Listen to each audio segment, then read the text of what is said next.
ನಮಸ್ಕಾರ ಮಕ್ಕಳೇ, ಈ ದಿನದ ಈ ವಿಡಿಯೋದಲ್ಲಿ ನಾವು 10ನೇ ತರಗತಿಯ ತ್ರಿಕೋನಮಿತಿಯ ಪ್ರಸ್ತಾವನೆ ಪಾಠದ ಅಭ್ಯಾಸ 11.4ರ 5ನೇ ಮೇನ್ನಲ್ಲಿರುವಂಥ 5ನೇ ಪ್ರಶ್ನೆಗೆ ಹೇಗೆ ಉತ್ತರಿಸಬೇಕು ಅನ್ನೋದನ್ನು ತಿಳ್ಕೊಳ್ಳೋಣ. ಮೊದಲಿಗೆ ಪ್ರಶ್ನೆ ಏನಿದೆ, cosecant square A equal to 1 plus cot square A ಈ ನಿತ್ಯ ಸಮೀಕರಣವನ್ನು ಉಪಯೋಗಿಸಿ cos A minus sine A plus 1 divided by cos A plus sine A minus 1 equal to cosecant A plus cot A ಎಂದು ಸಾಧಿಸಿ ಅಂತ ಕೇಳಿದ್ದಾರೆ.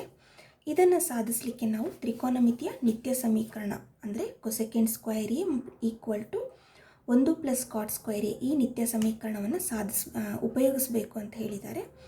ಈ ಲೆಕ್ಕಕ್ಕೆ ನಾವು ಎರಡು ವಿಧಾನಗಳಲ್ಲಿ ಉತ್ತರವನ್ನು ಕಂಡುಹಿಡ್ಕೋಬಹುದು, ಅಂದರೆ ಎರಡು ವಿಧಾನಗಳಲ್ಲಿ ಸಾಧಿಸ್ಬೋದು. ಒಂದು, ಅವರು ಹೇಳಿರುವ ತರಹ ಈ ಕೊಟ್ಟಿರುವ ನಿತ್ಯ ಸಮೀಕರಣ ಬಳಸಿ ಸಾಧಿಸಬಹುದು, ಅಥವಾ ಛೇದವನ್ನು ಅಕರಣೀಕರಿಸುವ ವಿಧಾನವನ್ನು ಬಳಸಿ ಕೂಡ ನಾವು ಸಾಧಿಸಬಹುದು. ಮೊದಲಿಗೆ ಅವರು ಹೇಳಿರುವಂತೆ ಈ ನಿತ್ಯ ಸಮೀಕರಣವನ್ನು ಬಳಸಿಕೊಂಡು ಹೇಗೆ ಸಾಧಿಸಬೇಕು ಅನ್ನೋದನ್ನು ನೋಡೋಣ. ಮೊದಲಿಗೆ ಕೊಟ್ಟಿರುವುದರಲ್ಲಿ ಎಲ್ ಎಚ್ ಎಸ್ ತಗೊಳ್ಳೋಣ, ಅಂದರೆ ಎಡಭಾಗ. L H S equal to ಎಡಭಾಗ ಏನಿದೆ cos A minus sine A plus 1 divided by cos A plus sine A minus 1. ಈಗ ಇಲ್ಲಿ cosecant square A equal to 1 plus cot square A ನಿತ್ಯ ಸಮೀಕರಣ ಬಳಸಬೇಕಾಗಿರೋದ್ರಿಂದ ಅಂಶವನ್ನು ನಾವು ಸೈನ್ ಎ ಇಂದ ಭಾಗಿಸ್ಕೊಳ್ಳೋಣ, ಛೇದವನ್ನು ಕೂಡ ಸೈನ್ ಎ ಇಂದ ಭಾಗಿಸ್ಕೊಳ್ಳೋಣ. ಅಥವಾ ನಾವು ಅಂಶದಲ್ಲಿ ಸೈನ್ ಎ ಕಾಮನ್ ತೆಗಿಬೋದು, ಛೇದದಲ್ಲಿ ಕೂಡ ಸೈನ್ ಎ ಕಾಮನ್ ತೆಗಿಬೋದು, ಈ ಥರನಾದರೂ ಮಾಡ್ಬೋದು. ಅಥವಾ ಅಂಶವನ್ನು ಸೈನ್ ಎ ಇಂದ ಭಾಗಿಸಿ ಛೇದವನ್ನು ಸೈನ್ ಎ ಇಂದ ಭಾಗಿಸ್ಕೊಳ್ಳೋಣ. ಇಲ್ಲಿ ನೋಡ್ರಿ, cos A minus sine A plus 1 ಅಂತ ಇದೆ, ಛೇದದಲ್ಲಿ ಕೂಡ cos A plus sine A minus 1 ಅಂತಿದೆ. ಒಂದು ವೇಳೆ ಅಂಶದಲ್ಲಿ ಸೈನ್ ಎ ಕಾಮನ್ ತೆಗೆದಾಗ, ಈ ಅಂಶದಲ್ಲಿ ಸೈನ್ ಎ ಕಾಮನ್ ತೆಗೆದಾಗ ಮೊದಲನೇ ಪದ cos A by sine A ಆಗುತ್ತೆ.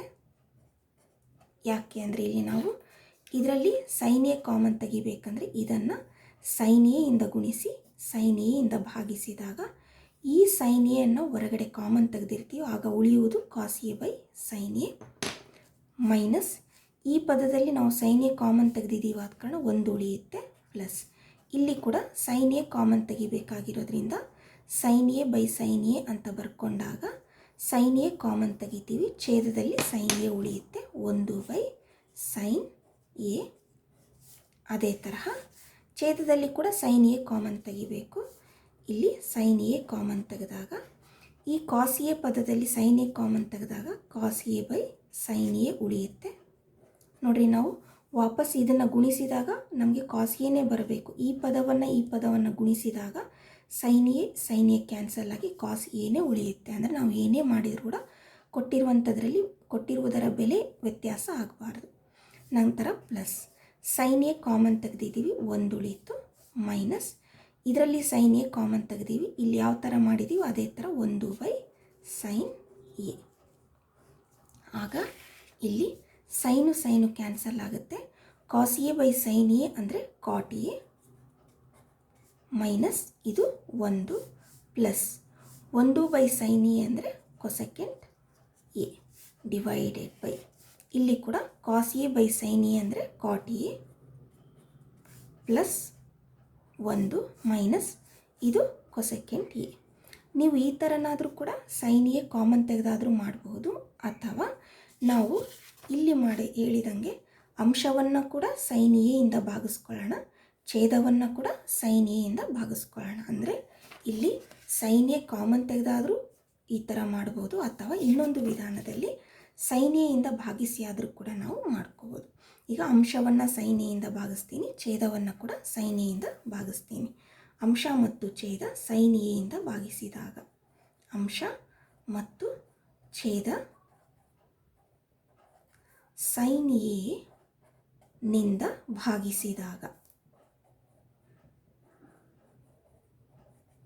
ನೀವು ಎಕ್ಸಾಮ್ನಲ್ಲಿ ಈ ಸೆಂಟೆನ್ಸ್ ಬರೆಯುವ ಅವಶ್ಯಕತೆ ಇಲ್ಲ, ಡೈರೆಕ್ಟಾಗಿ ಕೂಡ ಮಾಡ್ಬೋದು. ಲೆಕ್ಕ ಮಾಡಬೇಕಾದ್ರೆ ನಿಮಗೆ ಅರ್ಥ ಆಗಲಿ ಅಂತ ಈ ಥರ ಬರೆದಿದ್ದೀನಿ. ಓಕೆ, ಈಕ್ವಲ್ ಟು ಈಗ ಅಂಶವನ್ನು ಕೂಡ ಸೈನ್ ಎ ಇಂದ ಭಾಗಿಸ್ಕೊಳ್ಳೋಣ. Cos A by sine A minus sine A by sine A plus 1 by sine A. ಇದಿಷ್ಟು ಅಂಶ ಆಯಿತು. ಡಿವೈಡೆಡ್ ಬೈ ಛೇದದಲ್ಲಿರುವ ಪದಗಳನ್ನು ಕೂಡ ಸೈನ್ ಎಯಿಂದ ಭಾಗಿಸ್ಕೊಳ್ಳೋಣ. Cos A by sine A plus sine A by sine A minus 1 by sine A. ಈಗ ನೋಡಿರಿ equal to cos A by sine A ಅಂದರೆ ಕಾಟ್ ಎ ಮೈನಸ್ ಇವೆರಡು ಕ್ಯಾನ್ಸಲ್ ಆದರೆ minus 1 plus 1 by sine A ಅಂದರೆ cosecant A divided by ಇಲ್ಲಿ cos A by sine A ಅಂದರೆ cot A plus ಇವೆರಡು ಭಾಗ ಆದರೆ 1 ಉಳೀತು ಮೈನಸ್ ಕೊಸೆಕೆಂಟ್ ಎ. ನೋಡಿರಿ ಸೇಮ್ ಬಂದಿದೆ ಅಲ್ಲ. ಇಲ್ಲಿ ಏನು ಮಾಡಿದ್ವಿ, ಸೈನ್ ಎ ಕಾಮನ್ ತೆಗೆದು ಬರೆದಿದ್ದೀವಿ. ಅಥವಾ ಈ ಥರ ಕೂಡ ನೀವು ಮಾಡಬಹುದು. ಈಗ ನಮಗೇನು ಬಂತು ಇಲ್ಲಿ, cot A minus 1 plus cosecant A divided by cot A plus 1 minus cosecant A ಅಂತ ಬಂದಿದೆ. ಅಂದರೆ cot A minus 1 plus cosecant A divided by ಇಲ್ಲಿ cot A plus 1 minus cosecant A. ಈಗ ಇಲ್ಲಿ ನಾವು ಅವ್ರು ಕೊಟ್ಟಿರುವಂಥ ನಿತ್ಯ ಸಮೀಕರಣವನ್ನು ಬಳಸ್ಕೊಳ್ಳೋಣ. ಅವ್ರು ಕೊಟ್ಟಿರುವ ನಿತ್ಯ ಸಮೀಕರಣ ಯಾವುದು? Cosecant square A equal to 1 plus cot square A. ಇಲ್ಲೇನು ಮಾಡೋಣ, 1 ಎಡಭಾಗಕ್ಕೆ ಕಳಿಸೋಣ, ಕೊಸೆಕೆಂಟ್ ಸ್ಕ್ವಯರ್ ಎಯನ್ನು ಬಲಭಾಗಕ್ಕೆ ಕಳಿಸೋಣ. ಆಗೇನಾಗುತ್ತೆ, 1 ಎಡಭಾಗಕ್ಕೆ ಬಂದರೆ ಮೈನಸ್ 1 ಈಕ್ವಲ್ ಟು ಇದು ಕಾಟ್ ಸ್ಕ್ವಯರ್ ಎ, ಇದು ಬಲಭಾಗಕ್ಕೆ ಕಳಿಸಿದ್ದೀವಿ ಆದ ಕಾರಣ ಮೈನಸ್ ಕೊಸೆಕೆಂಟ್ ಸ್ಕ್ವಯರ್ ಎ. ಅಂದರೆ ಇಲ್ಲಿ ನಾವು ಈ ಮೈನಸ್ 1 ಬದಲಾಗಿ ಇದಿಷ್ಟನ್ನು ಮೈನಸ್ 1 ಬದಲಾಗಿ ಇದನ್ನು ನಾವು ಬರೀಬೋದು. Cot square A minus cosecant square ಎನ್ನು ಬರೀಬೋದು. ಈಗ ಇಲ್ಲಿ ಏನು ಮಾಡೋಣ, ಮೈನಸ್ 1 ಇದನ್ನು ಬದಲಾಯಿಸಿ ಬರ್ಕೊಳ್ಳೋಣ. ಈಕ್ವಲ್ ಟು ಮೊದಲನೇ ಪದ ಕಾಟ್ ಎ ಮೈನಸ್ 1 ಬದಲಾಗಿ ಈ ಮೈನಸ್ 1 ಬದಲಾಗಿ ಇದಿಷ್ಟನ್ನು ಬರ್ಕೊಳ್ಳೋಣ plus cot square A minus cosecant square A. ಈ ಮೂರನೇ ಪದ ಏನಿದೆ plus cosecant A divided by ಇದು ಹಾಗೆ ಇರಲಿ cot A plus 1 minus cosecant A. ಈಗ ಏನು ಮಾಡೋಣ, ಅಂಶದಲ್ಲಿ ಇವೆರಡನ್ನು ಗುಂಪು ಮಾಡಿ ಬರ್ಕೊಳ್ಳೋಣ. ಈಕ್ವಲ್ ಟು ಇದು ಕಾಟ್ ಎ ಇದು ಪ್ಲಸ್ ಕೊಸೆಕೆಂಟ್ ಎ ಇವೆರಡು plus cot square A minus cosecant square A. ಛೇದ ಹಾಗೆ ಇರಲಿ.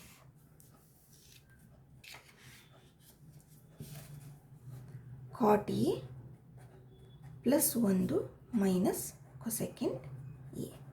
ಈಗ ಏನು ಮಾಡೋಣ, ಇಲ್ಲಿ ಬೀಜಗಣಿತದ ನಿತ್ಯ ಸಮೀಕರಣವನ್ನು ಬಳಸ್ಕೋಬೇಕಾಗುತ್ತೆ. ಯಾವುದಕ್ಕೆ ಅಂದರೆ ಇದಕ್ಕೆ, ಈ ಪದಕ್ಕೆ ಬೀಜಗಣಿತದ ನಿತ್ಯ ಸಮೀಕರಣವನ್ನು ಬಳಸ್ಕೋಬೇಕು. ಯಾವುದದು ಬೀಜಗಣಿತದ ನಿತ್ಯ ಸಮೀಕರಣ ಅಂದರೆ A square minus B square. A square minus B square ನಿತ್ಯ ಸಮೀಕರಣ ಏನು, A plus B into A plus B into A minus B. ಈ ನಿತ್ಯ ಸಮೀಕರಣ ಬಳಸ್ಕೊಂಡು ಇವೆರಡನ್ನು ಬಿಡಿಸ್ಕೊಳ್ಳೋಣ. ಈಗ ಇದು ಹಾಗೆ ಇರಲಿ, cot A plus cosecant A ನಂತರ ಪ್ಲಸ್ ಇದನ್ನು A square minus B square ನಿತ್ಯ ಸಮೀಕರಣ ಬಳಸಿದರೆ A plus B into A minus B. A ಅಂದರೆ ಕಾಟ್ ಎ ಪ್ಲಸ್ ಬಿ ಅಂದರೆ cosecant A plus B into A minus B cot A minus cosecant A divided by ಛೇದ ಹಾಗೆ ಇರಲಿ cot A plus 1 minus cosecant A. ಈಗ ಏನು ಮಾಡಬೇಕು, ಅಂಶದಲ್ಲಿ ಗಮನಿಸಿ ಎರಡು ಪದಗಳಿವೆ. ಇದಿಷ್ಟನ್ನು ಒಂದು ಪದ ಅಂದರೆ ಒಂದು ಗುಂಪು ಅಂದ್ಕೊಂಡ್ರೆ ಇದಿಷ್ಟು ಒಂದು ಪದ, ಇದು ಎರಡನೇ ಪದ ಅಂದ್ಕೊಳ್ಳೋಣ. ಈಗ ಇದರಲ್ಲಿ ಕೂಡ cot A plus cosecant A ಇದೆ, ಇದರಲ್ಲಿ ಕೂಡ cot A plus cosecant A ಇದೆ. ಅಂದರೆ ಈ ಪದವನ್ನು ನಾವು ಕಾಮನ್ ತೆಗಿಬಹುದು. ಅಂದರೆ ಇದರಲ್ಲಿ ಇದಿಷ್ಟರಲ್ಲಿ cot A plus cosecant A common ತಗೊಳ್ಳೋಣ. Equal to cot A plus cosecant A common ತೆಗೆದಾಗ ಈಗ ಇದರಲ್ಲಿ cot A plus cosecant A common ತೆಗೆದ್ರೆ 1 ಉಳಿಯುತ್ತೆ, ಪ್ಲಸ್ ಇದರಲ್ಲಿ cot A plus cosecant A common ತೆಗೆದ್ರೆ ಉಳಿದಿದ್ದು cot A minus cosecant A, cot A minus cosecant A divided by ಈಗ cot A plus 1 minus cosecant A. ಈಗ ಗಮನಿಸಿ, ಇದು ಮತ್ತು ಇದು ಎರಡೂ ಸೇಮ್ ಇದಾವೆ ನೋಡಿರಿ. Plus cot A plus 1 minus cosecant A ಅಂದರೆ ಈ ಪದ ಸೇಮ್ ಇದೆ. ಹಾಗಾಗಿ ಇವೆರಡನ್ನ ನಾವು ಕ್ಯಾನ್ಸಲ್ ಮಾಡ್ಬೋದು. ಇದನ್ನು ಕ್ಯಾನ್ಸಲ್ ಮಾಡಿದಾಗ ಉಳಿಯೋದೇನು cot A plus cosecant A.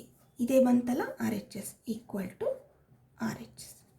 ಈ ತರಹ ನಾವು ನಿತ್ಯ ಸಮೀಕರಣ ಉಪಯೋಗಿಸಿ ನಾವು ಅವರು ಹೇಳಿರುವುದನ್ನು ಸಾಧಿಸ್ಬೋದು. ಈಗ ಮತ್ತೊಂದು ವಿಧಾನದಲ್ಲಿ ಅಂದರೆ ಛೇದವನ್ನು ಅಕರ್ಣೀಕರಿಸುವ ವಿಧಾನವನ್ನು ಬಳಸಿಕೊಂಡು ಹೇಗೆ ಸಾಧಿಸಬಹುದು ಅನ್ನೋದನ್ನು ನೋಡೋಣ. ಮೊದಲಿಗೆ ಇಲ್ಲಿ ಛೇದವನ್ನು ಅಕರ್ಣೀಕರಿಸೋ ವಿಧಾನವನ್ನು ಬಳಸ್ಕೊಳ್ಳೋಣ. ಈಗ LHS ತಗೊಳ್ಳೋಣ.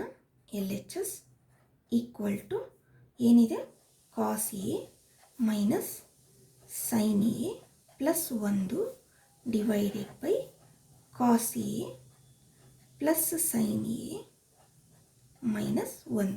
ಇಲ್ಲಿ ನಾವು ಛೇದವನ್ನು ಅಕರ್ಣೀಕರಿಸೋ ವಿಧಾನವನ್ನು ಬಳಸ್ಕೊತಾ ಇದ್ದೀವಿ. ಇಲ್ಲಿ ಛೇದವನ್ನು ಅಕರ್ಣೀಕರಿಸೋ ವಿಧಾನ, ಇಲ್ಲಿ ಛೇದ ಏನಿದೆ ನೋಡಿರಿ, cos A plus sine A minus 1 ಇದೆ. ಇದರ ಅಕರ್ಣೀಕಾರಕ ಅಂದರೆ ನಾವು 9ನೇ ತರಗತಿಯಲ್ಲಿ ತಿಳ್ಕೊಂಡಿದ್ದೇವಲ್ಲ ಅಕರ್ಣೀಕಾರಕಗಳ ಬಗ್ಗೆ. ಉದಾಹರಣೆಗೆ √2 ಪ್ಲಸ್ √3 ಇದರ ಅಕರ್ಣೀಕಾರಕ ಅಂದರೆ ಅಕರ್ಣೀಕಾರಕ ಏನಾಗಿರುತ್ತೆ, ಪದಗಳು ಅವೇ ಇರ್ತಾವೆ. √2 ಈ ಪದನೂ ಹಾಗೆ ಇರುತ್ತೆ, ಆದರೆ ಪ್ಲಸ್ ಇದ್ದರೆ ಮೈನಸ್ ತಗೊಂತೀವಿ. ಇದರ ಅಕರ್ಣೀಕಾರಕ √2 ಮೈನಸ್ √3. ಒಂದು ವೇಳೆ 2√5 ಪ್ಲಸ್ √6 ಇದ್ದರೆ ಇದರ ಅಕರ್ಣೀಕಾರಕ 2√5 ಮೈನಸ್ √6. ಇದು ಅಕರ್ಣೀಕಾರಕ ಆಗ್ತದೆ. ಅದೇ ಥರ ಇಲ್ಲಿ ಕೂಡ ನಾವು ಈ ಎರಡನ್ನು ಗುಂಪು ಮಾಡಿದಾಗ ಇದರ ಅಕರ್ಣೀಕಾರಕ, ಇದ್ರದ್ದು ಅಕರ್ಣೀಕಾರಕ ಏನು cos A plus sine A. ಇಲ್ಲಿ ಮೈನಸ್ ಇದ್ರೆ ಏನು ಮಾಡ್ತೀವಿ, ಪ್ಲಸ್ ಹಾಕಿ ಇದು 1 ಅಂದರೆ ಇದರ ಅಕರ್ಣೀಕಾರಕ ಯಾವುದು cos A plus sine A plus 1 ಆಗುತ್ತೆ. ಈಗ ಏನು ಮಾಡಬೇಕು, ಈ ಅಕರ್ಣೀಕಾರಕದಿಂದ ಅಂಶವನ್ನು ಕೂಡ ಗುಣಿಸಬೇಕು, ಛೇದವನ್ನು ಕೂಡ ಗುಣಿಸಬೇಕು. ಈ ಥರ ನಾವು 9ನೇ ತರಗತಿಯಲ್ಲಿ ಕಲ್ತಿರ್ತೀವಿ.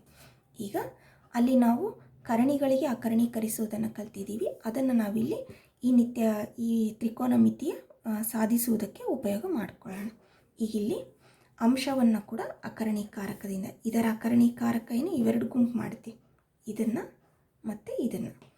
ಕಾಸ್ A plus sine A plus 1 ಆಗುತ್ತೆ. ಇದರ ಅಕರ್ಣೀಕಾರಕ cos A plus sine A plus 1. ಅಂಶವನ್ನು ಕೂಡ ಅಕರ್ಣೀಕಾರಕದಿಂದ ಗುಣಿಸಬೇಕು, ಛೇದವನ್ನು ಕೂಡ ಅಕರ್ಣೀಕಾರಕದಿಂದ ಗುಣಿಸ್ಕೋಬೇಕು.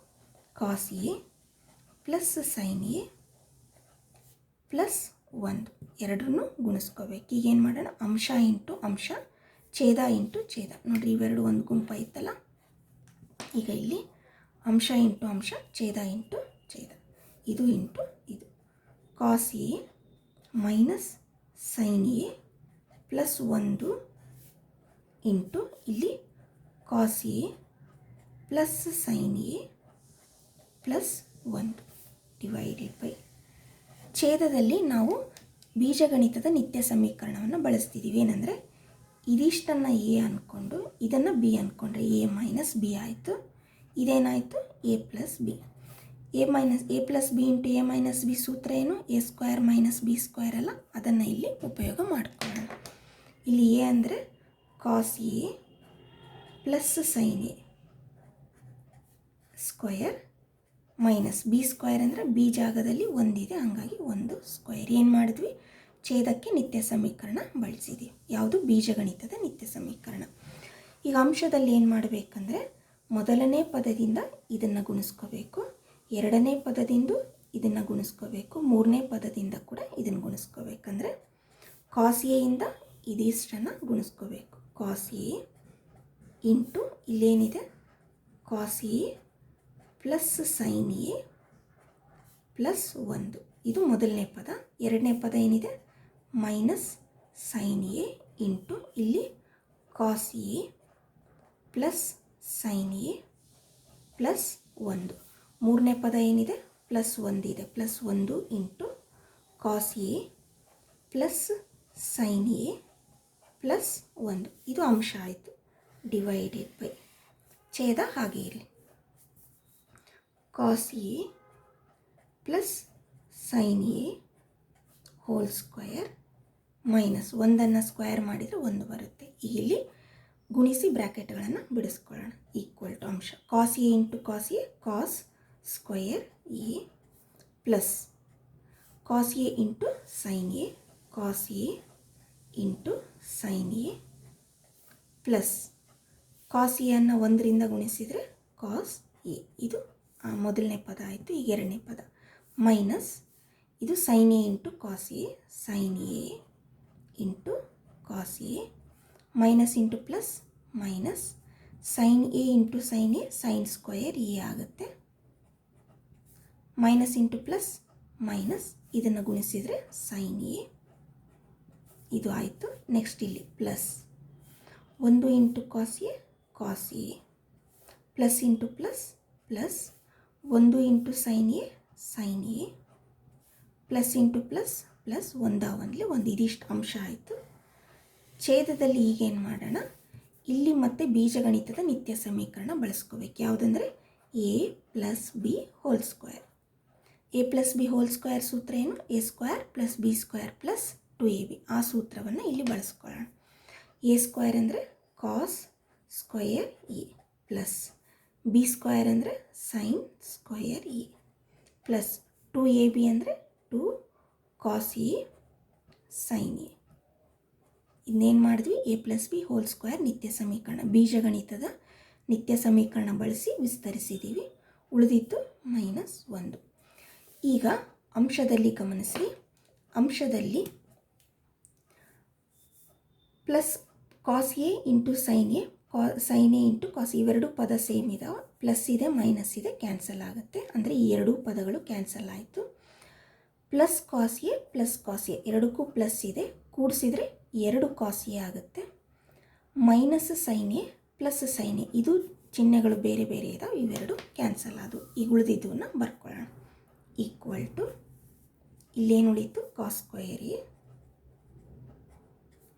Plus cos A plus cos A plus cos A, ಇವೆರಡು ಕೂಡಿಸಿದರೆ 2 cos A minus sine square A, ಉಳಿದಿತ್ತು ಪ್ಲಸ್ 1, ಇವೆರಡನ್ನ ಕೂಡಿಸಿದ್ದೀವಿ, ಉಳಿದಿತ್ತು ಪ್ಲಸ್ 1 ಡಿವೈಡೆಡ್ ಬೈ. ಈ ಛೇದದಲ್ಲಿ ಗಮನಿಸ್ರಿ, ಇದು ನಿತ್ಯ ಸಮೀಕರಣ, ಮೊದಲನೇ ನಿತ್ಯ ಸಮೀಕರಣ, ತ್ರಿಕೋನಮಿತಿಯ ನಿತ್ಯ ಸಮೀಕರಣ.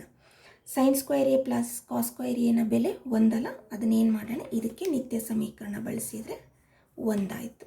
ಇದು 1 plus 2 cos A into sine A, ಉಳಿದಿದ್ದೇನು -1. ಈಗ ಇಲ್ಲಿ ಈಕ್ವಲ್ ಟು ಇಲ್ಲಿ ಪ್ಲಸ್ 1 -1 ಕ್ಯಾನ್ಸಲ್ ಆಗುತ್ತೆ, ಪ್ಲಸ್ 1 -1 ಕ್ಯಾನ್ಸಲ್ ಆಯಿತು. ಈಗ ಅಂಶದಲ್ಲಿ ಏನು ಮಾಡೋಣ, ಇದು ನೋಡಿರಿ, ಇದು plus 1 minus sine square A. ಇಲ್ಲಿ ನಾವು ತ್ರಿಕೋನಮಿತಿಯ ಮೊದಲನೇ ನಿತ್ಯ ಸಮೀಕರಣ ಬಳಸ್ತೀವಿ. ಯಾವುದಂದರೆ ಸೈನ್ ಸ್ಕ್ವಯರ್ ಎ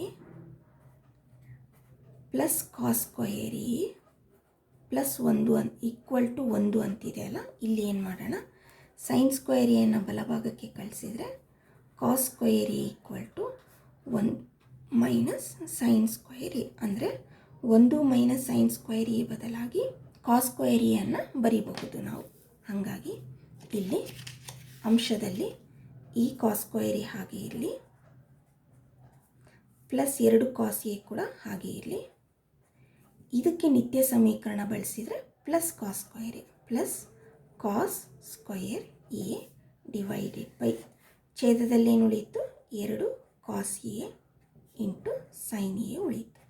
ಈಗ ನೋಡಿರಿ cos square A plus cos square A ಇವೆರಡನ್ನು ಕೂಡಿಸಿದರೆ 2 ಕಾಸ್ ಸ್ಕ್ವಯರ್ ಎ ಆಗುತ್ತೆ. ಅಂದರೆ 2 ಸಾರಿ ಕಾಸ್ ಸ್ಕ್ವಯರ್ ಎ ಇದು plus 2 cos A divided by ಛೇದದಲ್ಲಿ 2 cos A into sine A. ಈಗೇನು ಮಾಡೋಣ, ಅಂಶದಲ್ಲಿ 2 ಕಾಮನ್ ಇದೆ, ಕಾಸ್ ಎ ಕೂಡ ಕಾಮನ್ ಇದೆ. ಅಂದರೆ 2 ಕಾಸ್ ಎ ಅನ್ನು ಕಾಮನ್ ತಗೊಳ್ಳೋಣ. ಈಕ್ವಲ್ ಟು 2 ಕಾಮನ್ ಹಾಗೂ ಕಾಸ್ ಎ ಕೂಡ ಕಾಮನ್ ತೆಗೆದಾಗ ಈ ಪದದಲ್ಲಿ ಕಾಸ್ ಎ ಉಳಿಯುತ್ತೆ, ಪ್ಲಸ್ ಈ ಪದದಲ್ಲಿ 1 ಉಳಿಯುತ್ತೆ ಡಿವೈಡೆಡ್ ಬೈ ಇದು 2 cos A into sine A. ಈ ನೋಡಿರಿ 2 ಕ್ಯಾನ್ಸಲ್ ಆಯಿತು, ಕಾಸ್ ಎ ಕೂಡ ಕ್ಯಾನ್ಸಲ್ ಆಯಿತು. ಈಕ್ವಲ್ ಟು ಉಳಿದಿದ್ದೇನು cos A plus 1 by sine A. ಈಗ ಈ ಕಾಸ್ ಎಯನ್ನು ಕೂಡ ಸೈನ್ ಎಯಿಂದ ಭಾಗಿಸಿ ಬರ್ಕೊಳ್ಳೋಣ, 1 ಕೂಡ ಸೈನ್ ಎಯಿಂದ ಭಾಗಿಸಿ ಬರ್ಕೊಳ್ಳೋಣ.